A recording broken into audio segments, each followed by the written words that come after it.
ہوگا یہ دنیا فتنوں سے بھرا ہوا ایک سیلاب ہے، یہ دنیا آزمائشوں سے بھرا ہوا ایک قید خانہ ہے۔ اس دنیا میں رہ کر کے ہمیں اپنے ایمان کی حفاظت کرنی ہے، ورنہ آپ کو ایک حدیث سناؤں، ایمان والے، توحید والے، اللہ کو ایک ماننے والے بھی کل قیامت کے دن جہنم میں جائیں گے، اور ایسے میں اتنا بھیانک عذاب ہوگا کہ جل جل کر کوئلہ بنے ہوئے ہوں گے۔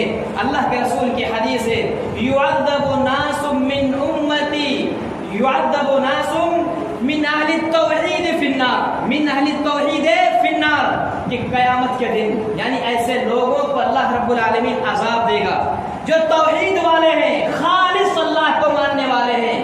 اب سبحان اللہ، بات تو یہ توحید کس لیے آیا تھا؟ جہنم سے بچانے کے لیے۔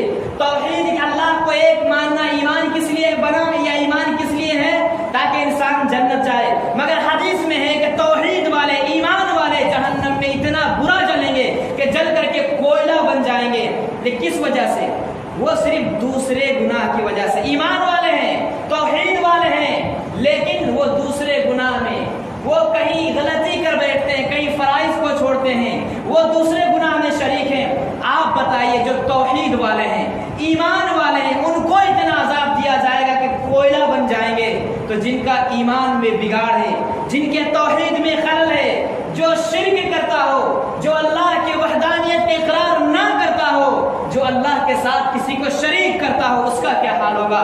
یہاں توحید والے کو جہنم میں کوئلہ بنایا جا رہا ہے، جلا جلا کر کے۔ اللہ کو ایک ماننے والے کو جہنم میں جلایا جا رہا ہے، صرف دوسری گناہ کی وجہ سے۔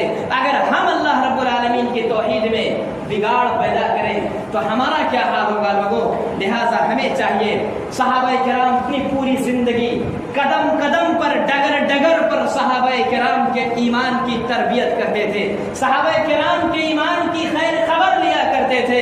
اگر ایک اونٹ ذبح کر رہے تو چھان بین ہو رہی ہے، کہیں جانے کی کوشش کر رہے جب پوچھ رہے کس مقصد سے جانا چاہتے ہو، مطلب تمہیں اپنے ایمان کو بچا کر کے رکھنا۔ لہٰذا ہمیں چاہیے کہ اپنے اس دل کو تمام طرح کے خرافات سے، بدعات سے، شرک سے، خرافات سے ہمیں اس دل کو پاک صاف رکھنا ہے، تب جا کر ایک انسان صحیح معنی میں کامیاب ہوگا۔